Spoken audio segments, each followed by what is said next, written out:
Bismillahirrahmanirrahim. Wa tammat kalimatu rabbika la amla'anna jahannama minal jinnati wan nasi ajma'in. Sesampunipun dengan lengkap Allah menceritakan kisah para rasul. Kisah-kisah rasul-rasul zaman terdahulu itu diceritakan secara lengkap panjang lebar oleh Allah sing tujuane kanggo nguwataken Kanjeng Nabi. Ya tentu saja pelajarannya yo kanggo awake dhewe bahwa kesusahan kita dalam memperjuangkan agama Islam iku mboten namung diri kita sing mengalami tok.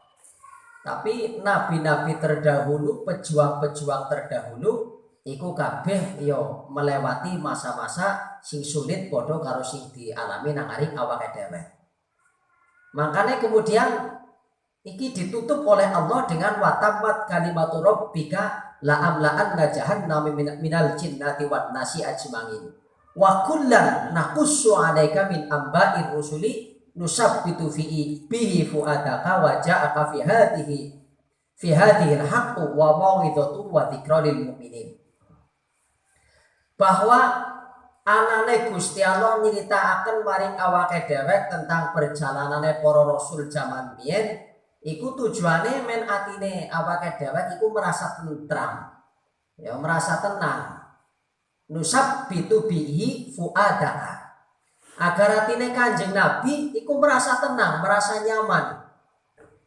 Wong pejuang-pejuang pendahulune mawon para nabi dan rasul iku yang mengalami peristiwa-peristiwa sing padha angele karo sing dilakoni napa sing dialami nang aring Kanjeng Nabi. Tapi sekaligus wa mau'izatu wa dzikra lil mukminin. Sekaligus cerita-cerita kisah-kisah rasul-rasul iki juga kanggo pitutur, kanggo pepeling, kanggone wong-wong sing padha iman. Kenapa disebutkan hanya untuk orang-orang yang beriman? Teng ayat ini dikatakan bahwa kisah-kisah para rasul ini menjadi mau'izah, pitutur sing bagus sekaligus dzikra, pepeling lil mukminin. Disebutkan hanya untuk orang-orang yang beriman. Karena khusyuk bidzikri lintifangihim biha fil imani bihilafil kufar. Karena sing bisa mengambil manfaat dari cerita-cerita para rasul-rasul terdahulu iki yo hanya orang-orang yang beriman. Berbeda dengan orang-orang yang kafir. Wong nek wis kadung ingkar diberikan berita apapun iku malah sok jaragi ya. Diwai pitutur yo sok jaragi. Ora percaya sehingga mereka ora bisa mengambil manfaat apapun. Jadi kisah kita mendengar cerita mulai dari perjuangan Nabi Musa menghadapi Fir'aun, kaum Nabi Lut bersama kaumnya, Nabi Soleh bersama kaumnya, itu menjadi pepeling peringatan sekaligus pitutur mangidho bagi kita bahwa yang namanya perjuangan itu tidak pernah yang tidak ada hambatan. Karena untuk sampai ke puncak seseorang harus melewati perjalanan yang panjang dan melelahkan. Jadi munggah kan mesti sesuatu yang sulit sing angel. Wagi menurut baik kadang-kadang tibane loro ya. Lah siki sampean misalkan ingin naik ke puncak pohon kelapa misalkan, itu kan setahap demi setahap kan. Setatar. Yo sulit, yo bahaya, yo melelahkan, yo medeni. Tapi apa ujarnya mau anjrut kurang lebih bahaya. Sampai ke puncak kemudian menurut anjrut. Kadang tak cepet menurutnya cepet tekan isor saya yakin. Wong untuk mencapai ke puncak itu waktunya lebih lama daripada wong sinang puncak kemudian menurut jatuh ke bawah. Temponya pasti lebih singkat wong sing jatuh dari atas ke bawah. Tapi apa kemudian yang jatuh itu tidak sakit, justru lebih bahaya ya lebih sakit. Mulanya seseorang sing berusaha mencapai puncak dengan segala macam kesusahan, sesudah sampai puncak pun harus tetap hati-hati. Karena bukan tidak mungkin dheweke sing wis sampai tekan puncak kesuksesan iku mau lalai lupa sehingga kemudian dilorot karo pangeran, jatuhnya justru lebih berbahaya dan menyakitkan. Nggih mboten. Prosesnya kan begitu. Kadang-kadang kan wong untuk mencapai satu kesuksesan perjuangannya panjang. Udah donga-donga jaluk-jaluk karo pangeran. Ya para wis dituruti dadi wong sing berhasil, sukses, tapi justru lupa kepada tujuan awalnya. Sing jarang oleh dunia usah ibadah malah dadi wong sing lali ibadah karena sudah terselubungi dengan segala macam kemewahan, keinginannya terpenuhi kabeh sehingga akhirnya lali karo pangeran. Nah, kemudian nek posisinya wis seperti itu dan dia orang yang dikehendaki baik oleh Allah, pasti dia kemudian karo pangeran diwae cobaan, diwae ujian sing asale nang puncak dilurutaken karo pangeran sing tujuannya mendeweke kemudian eling mani karo pangeran. Ya wong nek urung hasil maksud kan begitu ya. Sa'labah kita dengar ceritanya kan begitu kan. Oh, Sa'labah itu sahabat Nabi sing Masya Allah rajin ibadah, wong soleh luar biasa. Tidak pernah sekalipun dia tidak berjamaah dengan Rasulullah. Tapi Sa'labah ini punya kebiasaan ketika selesai sholat itu dia langsung pulang, cepet-cepetan balik, enggal-enggal. Orang ngenteni nganti wiridan rampung sampai kemudian diperingatkan oleh Rasul, wahai Sa'labah, kelakuan itu kaya wong munafik. Bar sholat ora zikir karo pangeran, ora zikir karo Gusti Allah terus balik. Kaya perilaku wong munafik Sa'labah. Nah, Sa'labah iki menjawab, ya Rasul, kula niku namung gadah satu pakaian sing bisa dienggo sholat. Lah angger kula teng mriki Kanjeng Rasul niku bojone kula teng omah ora klambi. Mulane ya Rasul kula nyuwun panjenengan dongakaken muga-muga dadi wong sing rezekine kepenak men guling ibadah tambah istiqomah. Nah, Rasul itu sebenarnya waktu itu menolak, orang gelem mendoa, orang gelem nuruti karo kekarepane Sa'labah. Karena jawaban Rasul kondisi Sa'labah hari ini mungkin lebih baik daripada kondisi ketika awakmu mongko wis dadi wong sing cukup secara rezeki. Tapi tetap orang gelem. Tetap jalur didoakan sehingga akhirnya kalau Kanjeng Nabi diwai napa iku seekor kambing terus didoakan kalau Kanjeng Nabi. Setelah sukses kan kemudian lupa diri kan. Pertama-tama ora jamaah. Suwe-suwe keton nang masjid anggar Jumatan tok. Suwe-suwe Jumatan pun ora keton. Sampai kemudian Rasulullah mempertanyakan maring sahabat, "Wahai sahabat, cilaka ke Sa'labah nang ndi kene malah ora tau jamaah, ora tau Jumatan barang." Anu ya Rasul, seniki Sa'labah niku sibuk, wedhuse akeh banget, angon, tempat pangone adoh sehingga ora sempat bali, ora sempat salat, ora sempat Jumatan sehingga pada akhirnya kekayaan secara materi yang dimiliki oleh Sa'labah itu justru tidak membuatnya semakin dekat dengan Allah, tapi justru menjauh dari Allah dan Rasulnya. Nah, jadi kadang-kadang, bukan kadang-kadang, sering terjadi seseorang itu mau mendekat ke Allah ketika diuji dengan sesuatu yang tidak menyenangkan. Rajin donga, sholat tahajud bengi jalu karo Gusti Allah, manakala durung keturutan apa sih wis dadi karepe. Tapi harus dituruti karo pangeran. Malah kemudian lupa kepada Allah Subhanahu wa taala. Makanya kita harus selalu berhusnudon saja, ya. Keburukan yang kita terima, keburukan yang kita terima yang tidak menyenangkan menurut pribadi kita, tetaplah berhusnudon kepada Allah. Nah, tunggu saat sampai Allah Subhanahu wa taala iku memandang kita pantas dan mampu untuk menyandang segala macam kesuksesan, sampai Allah iku melihat kita mampu untuk tetap dadi wong sing syukur nalikane nampak nikmate Gusti Allah. Sing paling enak kon ngoten ya, Bang. Jangan pernah berpikir doa kita tidak dikabul oleh Allah, karena setiap doa itu pasti dikabulkan oleh Allah. Imadabun yufarulahu, ada kalanya dengan cara kita diampuni dosanya oleh Allah.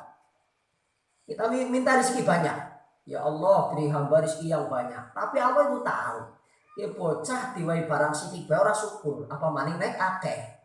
Wong sing ora bisa syukur karo barang sing sithik, ora bakal bisa syukur karo barang sing akeh.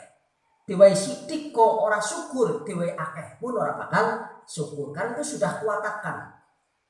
Ora krana sithik gulu ora syukur, tapi memang atine dasar ati sing ora gelem syukur nang ngarsane Gusti Allah.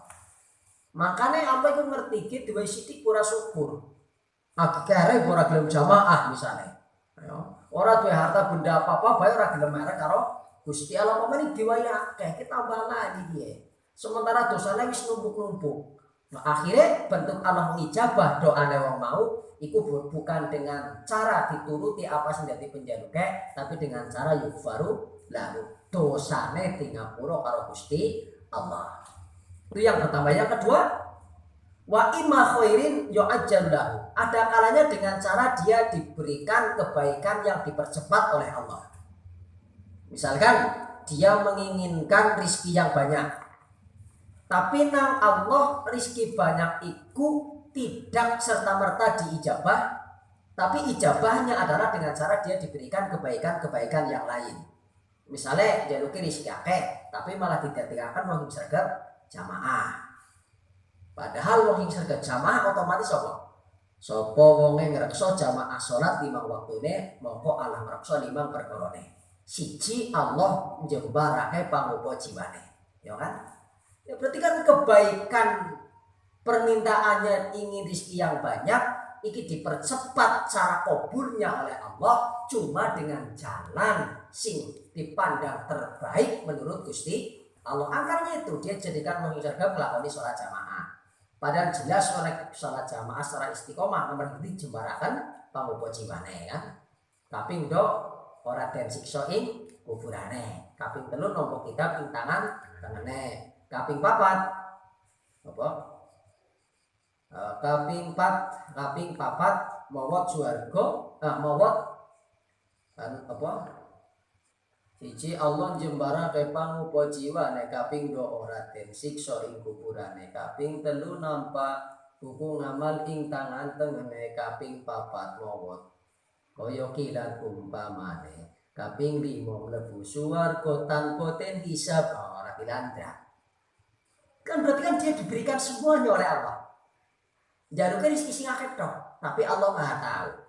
Maka kebaikan itu diijabah oleh Allah dengan cara diberikan kebaikan yang lain yang justru diberikan kebaikan-kebaikan yang lebih sempurna. Ada kalanya yudakhuru lahu, anak kalanya disimpan besok nang akhirat. Wah, ki Gusti nang dunya wae sing biasa-biasa bae lah.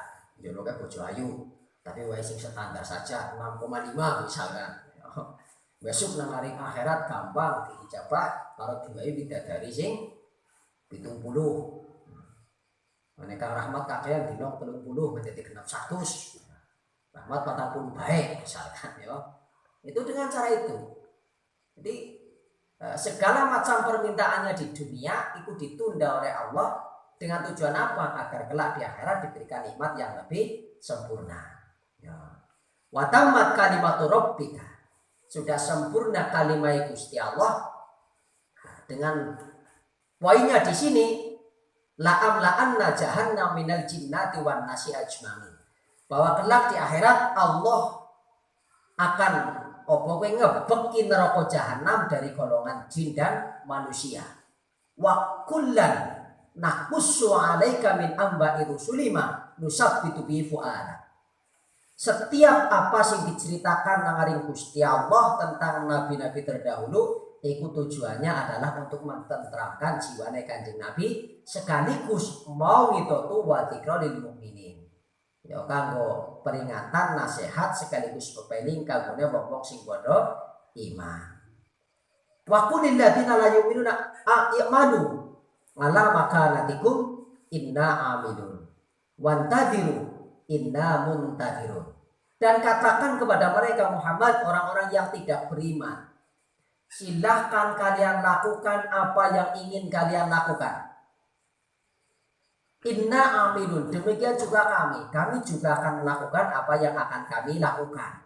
Tapi wantadiru inna muntahirun. Dan lihatlah ngakibata amrikum. Lihatlah akhir dari urusan atau sesuatu yang kalian kerjakan. Inna muntadzirun, dan kami juga akan menantikan saat itu. Jadi ini sebagai tahdid, ancaman agar Kaya ngger wong tua ngomongi anak wis saking elek kan iso kan. Wis karep ngono lah, karep apa bae. Kan bingung sebenarnya ya ngomong itu ya. Meskipun kadang-kadang karepmu ngono sekarepmu asih di ngasuk-ngasuk yo di kowe maning asih dikandani maning. Jare kon karepmu asih di kondoni maning. Ini sebenarnya tahdid sebuah ancaman. Supaya apa? Agar kemudian diberikan hidayah, yo cepet-cepet tobat eling agar orang yo silahkan. Kalian telah memilih jalan kalian sendiri. Yang jelas awak dewek kudu tetap selalu berhusnudon kepada Allah.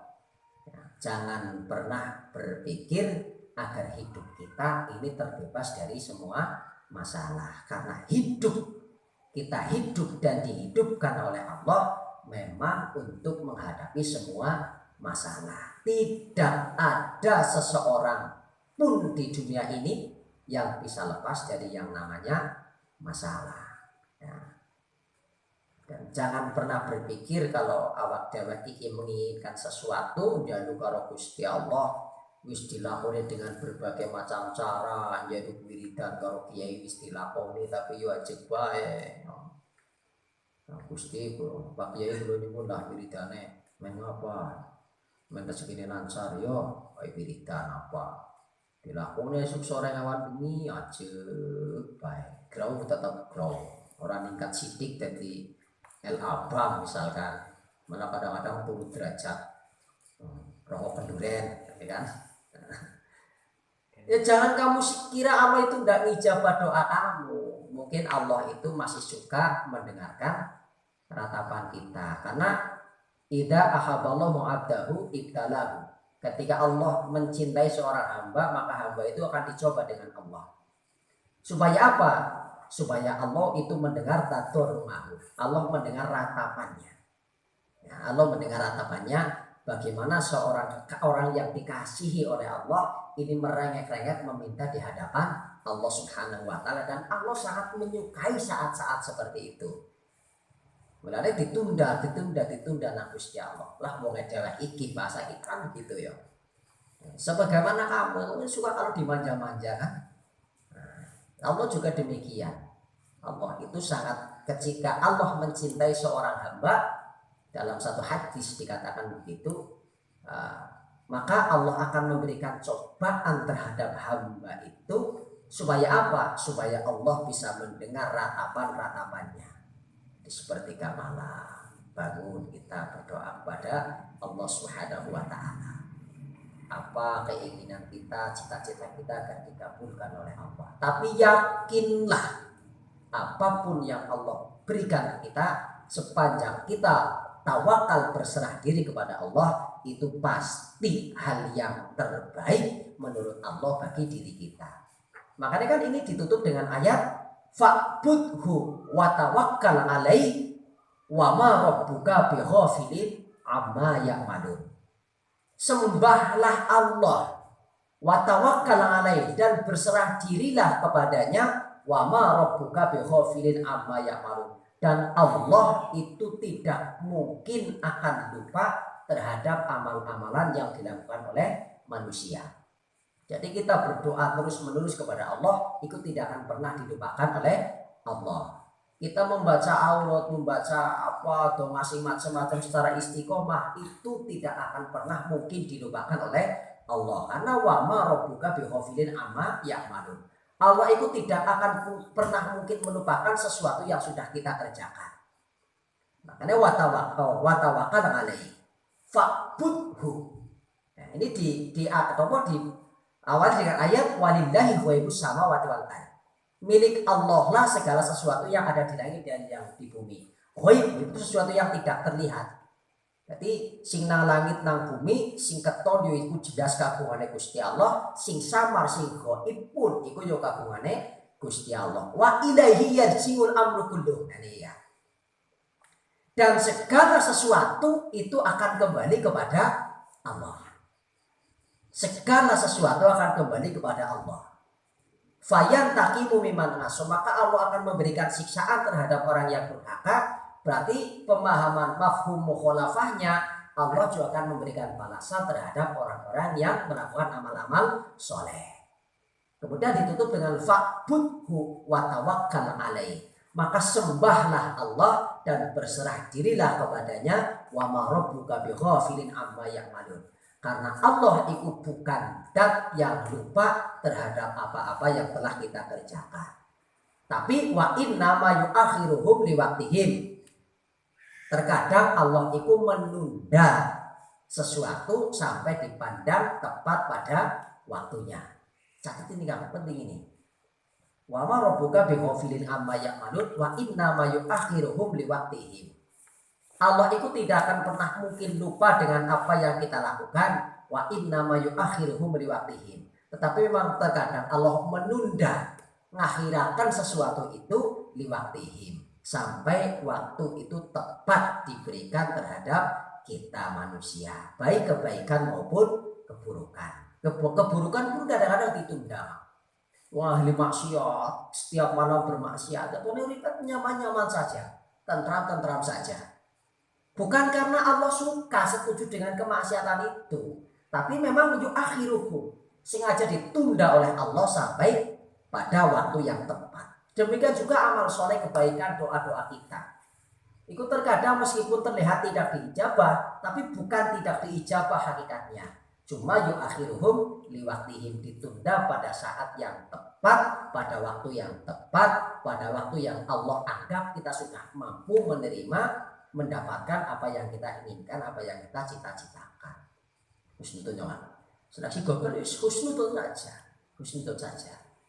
Mungkin saat ini kita belum pantas mendapatkan anugerah Allah itu. Masih ditunda oleh Allah liwaqtihim, sampai kepada batas waktunya. Iya, tapi kapan? Kan pertanyaan kadang-kadang gitu ya. Masalah orang jelas. Justru ketidakjelasan inilah yang seharusnya membuat kita semakin mendekatkan diri kepada Allah. Kalau kita semakin dekat dengan Allah, berarti Allah akan memandang kita semakin siap untuk menerima anugerah Gusti Allah. Logikanya kan konten ini. Al-Fatihah. Bismillahirrahmanirrahim.